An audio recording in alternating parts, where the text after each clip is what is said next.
I was asked when I got back if I wanted to be trained in the use of enhanced interrogation techniques. That was the terminology. I had no idea what that meant. I'd never heard it before. And when I asked what it meant, and it was described to me, I said, that sounds like a torture program. Oh, no, I was told the president had approved it. It's not a torture program. It's illegal. To me, even if it was legal, or it was legal, not illegal, even if it was legal, which I believe it never was legal, it was still immoral and unethical. And so I declined. I'm sorry to say that of the 14 people who were asked, I was the only one who declined. Wow. Yeah, and you know, they were friends of mine, these other 13 guys. We socialized together. I went on vacation with a couple of them. Our children played together. And they were willing to do monstrous things. And so on August 1st, 2002, the CIA began torturing Abu Zubaydah. The president lied to the American people consistently from that day onward, looking right in the camera and saying, "We do not torture." Those were his exact words. Well, I left the CIA in 2004 and I went into the private sector, and I kept waiting for somebody to come forward and say something about this program. And nobody said anything. I waited 5.5 years. And then finally I got a call from ABC News, from Brian Ross, asking if I would go public. I said that I would think about it. How did he know that you He said he had a source who told him that I had tortured Abu Zubaydah. I said that was absolutely untrue. I never laid a hand on Abu Zubaydah or on any other prisoner. And I said, in fact, I was the only person who was kind to Abu Zubaydah. I guarded Abu Zubaydah the first 56 hours of his captivity. I never left his bedside. And we did a lot of talking in those first 56 hours. So I never laid a hand on him. I was nice to him. I got a lot of great information out of him because I was nice to him. And then the president made that statement finally in December of 2007. "We do not torture," he said. Of course, that was President Obama. Bush. Oh, Bush. George Sorry. W. Bush. Right. And then a few days later, in response to a question that a reporter shouted at him as he's getting on the presidential helicopter, he said, well, if there is torture, it's the result of a rogue CIA officer. And it was that statement. They were trying to pin it on you. On me. I 'Cause called you my were wife. the one guy who didn't want to do it. I was the only one who turned it down. And I said, Brian Ross's source is at the White House, and they're going to pin this on me. So I decided that no matter what Brian Ross asked me, I was going to tell the truth. And so I said 3 things in that interview that have changed the course of the rest of my life. I said that the CIA was torturing its prisoners. I said that torture was official U.S. government policy. It was not the result of a rogue. And I said that the policy had been personally approved by the president. And so within 24 hours, as you can imagine, the FBI began investigating me. They investigated me from December of 2007 to December of 2008.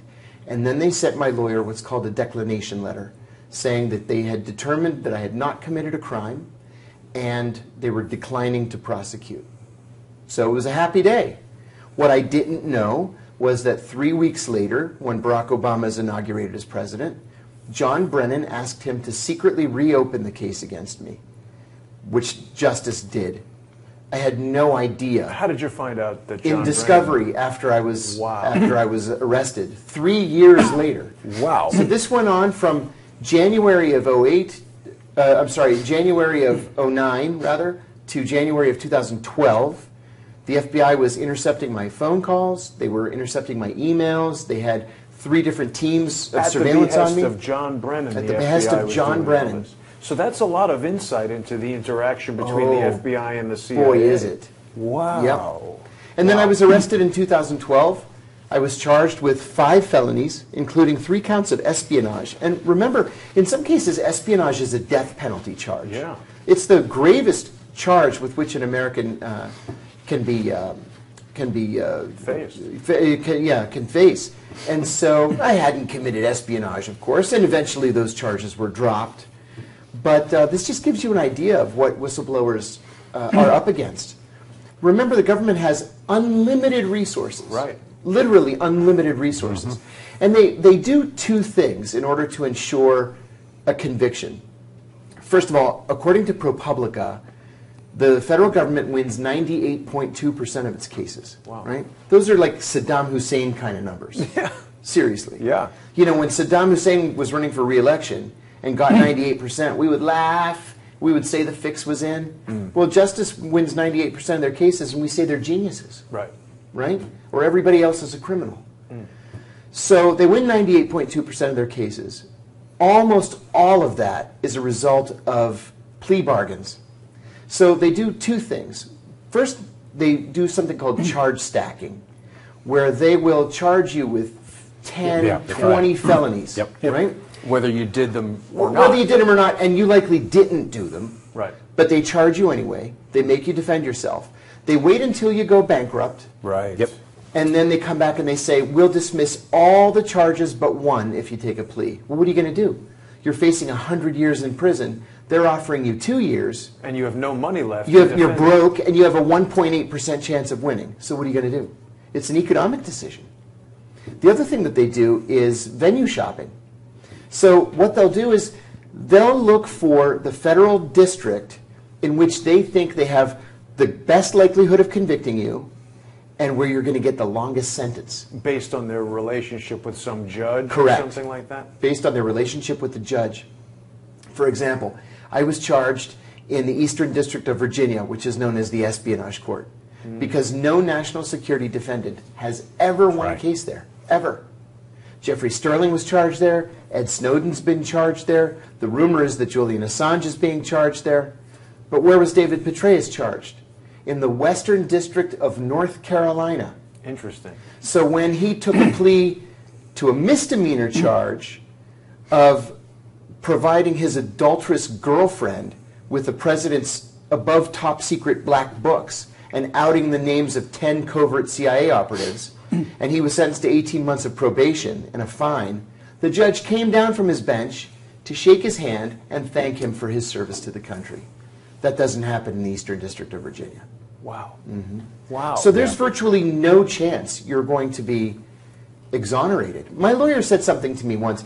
When the government finally offered me their final deal, which was 2.5 years in prison, I said no, because I didn't do anything wrong. And one of the lawyers said, you know what your problem is? You think this is about justice, and it's not about justice. It's about mitigating damage. Your lawyer said that?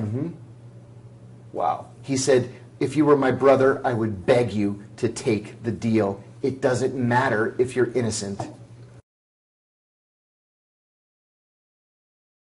There was a fascinating conversation going on between the three of you as we were setting up about some of the individuals that have been involved in each of your cases who remain involved in the Department of Justice today and who were pivotal in this Russia collusion, Russia gate, this thing that's led to Robert Mueller's special counsel. Now, Kevin, were you and John in the CIA at the same time? Well, I think we were. Yeah, and then we were. I came out in 2002, and then what happened? I was trying to find you. You know, after they charged you, and I was like, I went on these lines because I was going to come down and visit you and just say, "Stay strong, man." Thank you. Because they were still trying to come and pick us up. Yeah, I followed your case in the Washington Post. Yeah. And so they broke into our house. They painted a chemical on the ceiling to try to conceal whatever the toxin was. I and my family were followed. Of course, we reported to the FBI, and they said, no, we're not interested in that. And I'm like, come on, they're doing this on U.S. soil. This is the CIA. This is against the law. And they didn't want to touch it. So I filed a personal injury suit, and I caught them breaking into the house. I had affidavits from all the guards who were ordered to follow us. They're good guys. And These were CIA people. Well, they're under a different status. Let me just put it that way. But they're connected directly. So they gave us affidavits that we were ordered to follow you and your family. The order was given to burn down our house and get us out of there and burn the thing. These contractors to the ground. gave you these They were actually government employees on this base. So I had all the affidavits and everything. So I filed suit with a federal judge, and he was like, "Mr. Ship's got you over the barrel," because I had all this evidence. I had affidavits. I had pictures, the whole shebang. So the CIA, and this was under John Brennan and George Tenet. Now, I didn't know it was Brennan at the time, but these same snakes keep rearing their ugly head. It's a small town. It is a small town, and they're all interconnected. Don't forget Mueller. And Mueller, yeah, who let the HSBC bank thing go when they laundered drug money, you know, along with James Comey, his buddy. But that's another story. Anyway, so I filed a suit, and the evidence was so strong, the judge, which was unheard of, ordered the CIA to legal mediation in Washington, D.C. Wow. So we went, and I presented my case, and I remember the CIA security officer, who was actually on the director's staff with me years before, when I laid all the evidence out, his jaw dropped. I remember him going, I mean, they didn't realize what we had. So the judge ordered the CIA to mediation. They signed it. It's up on my website now. I just put the whole shebang out there, put that up and everything else.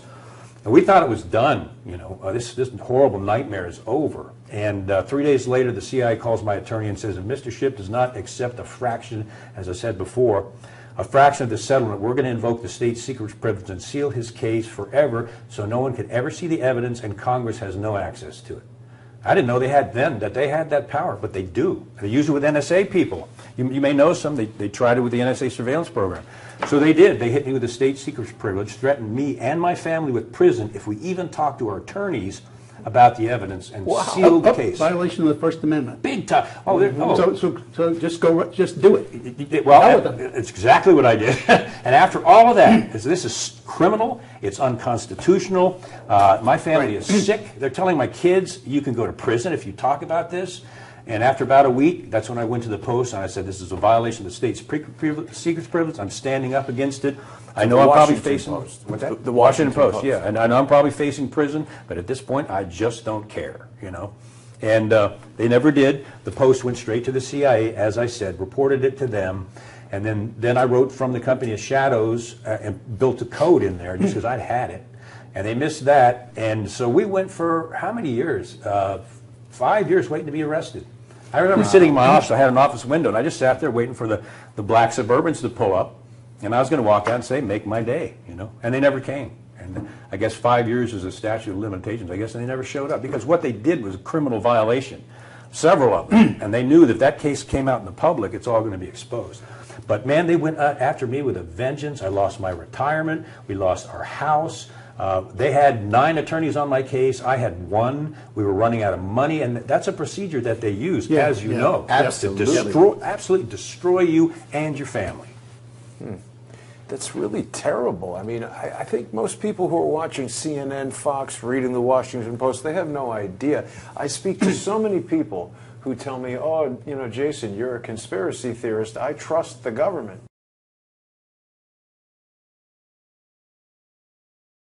In our case, right, they didn't have anything to go against because we stayed in channels. We went to the inspector generals. We went to the intelligence committees. We did, as Feinstein said, all the proper channels. So we stayed there for 7 years, and so at the end, they manufactured evidence against us. And they put it in affidavits. That was a big mistake. So now, and somebody felt so bad about it, what they were doing, that they gave us a copy of the draft indictment.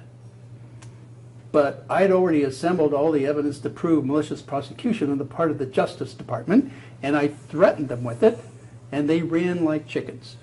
And that was the end. I've never heard of it since then. And that's what they are. They're cowards. Yeah. They're career cowards. I mean, when you expose the sunlight is the best disinfectant. Yep. And when you do that, these people run scared. Yep.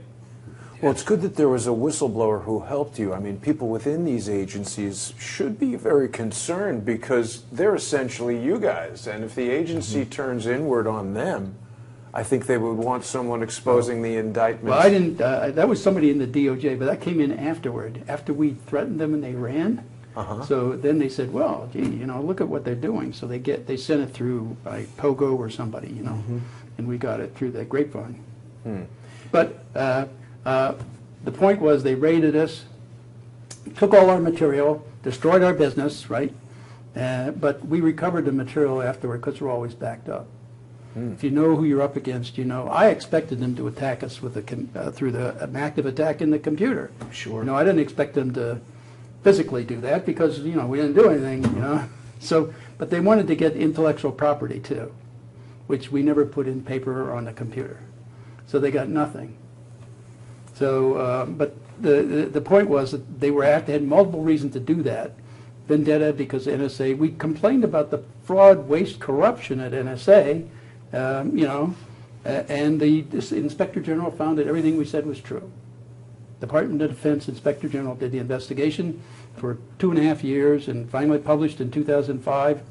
We complained in 2002, came out in 2005 and said, yep, everything we said was true. And this was under Hayden, okay?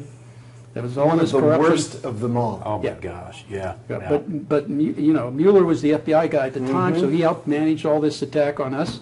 Also helped manage some of his FBI agents. Also put in the sworn affidavit to get the warrant. They put in lies in there to get it. And this was I can't remember the guy's name. It'll come to me later. But anyway, I know the guy's name. Paul Marek. That's it. A Special Agent Paul Marek. He was the guy who signed the affidavit with lies in it.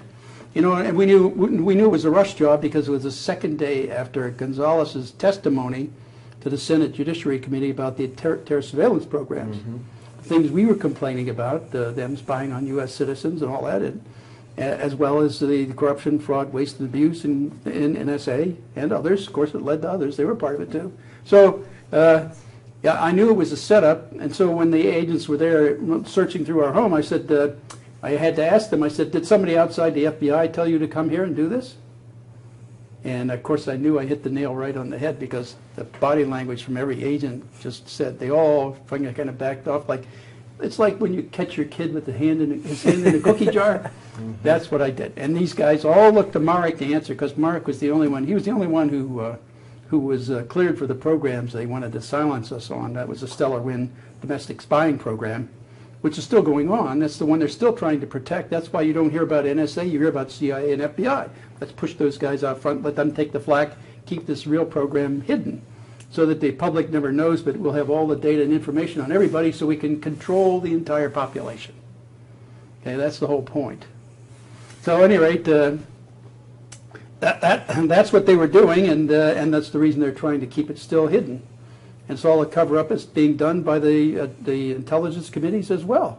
Yeah, wow, that's right. So you've just said something that put a chill through this whole room. To control the entire population. That's right. That's underway right now. That has been for quite some time. People I mean, they went realize after the Tea Party with the IRS using this program. They went after the Occupy Wall Street people. They went after Elliot Spitzer to stop going for the bankers, right? They had to get rid of him. They used this data to do it. Mueller and the FBI and Alexander and NSA, right? And then they used it against whistleblowers for sure, but also the Jim Rosen, the Associated Press. You got to silence anybody in the press that's going to report anything that you don't want reported. This is how the CIA basically has more tentacles to control the press, and that's been. I mean, and that's what Casey said back in the 80s. He said, when virtually all of the things being reported are false, you'll know we've succeeded. Yeah. Yeah, and we were all up on the 7th floor. As a matter of fact, the funniest thing ever happened to me was my boss let me sit in Casey's chair and watch fly fishing videos because he found out that I was a fly fisherman. I'm like, man, it doesn't get much better than this. But that rascal was doing bad things that none of us even knew, and I was stationed in his house, clean up all the documents he left all over the place. And he's out there doing with the Saudi prince. Remember the car bombing killed 94 women and children at a girls' school because they screwed the whole thing up? No one ever heard about that. That number of people died, and that's the kind of stuff that was going on. You only knew if you were in the certain compartment they were pulling this stuff, and that's how Brennan has gotten away with most of what he's done, because at his level and his connections with the FBI, and this little cabal has been being groomed for probably, I think Comey has been a Hillary Clinton fixer for at least 20 years. So they built this little, some people call it the shadow government, the deep state, whatever. Is that a conspiracy theory? No. I mean, in one of my briefings, I proved that they manipulate Congress, the CIA does specifically. Constantly, without withholding clearances, blacking out information. If I could interrupt you on that point for 1 second. I challenged a Democratic member of the Senate Intelligence Committee for not helping me Yeah. when he knew I was innocent and he didn't help me. And his response was so telling. He said, it takes all my energy just to not lose my security clearance. Yeah.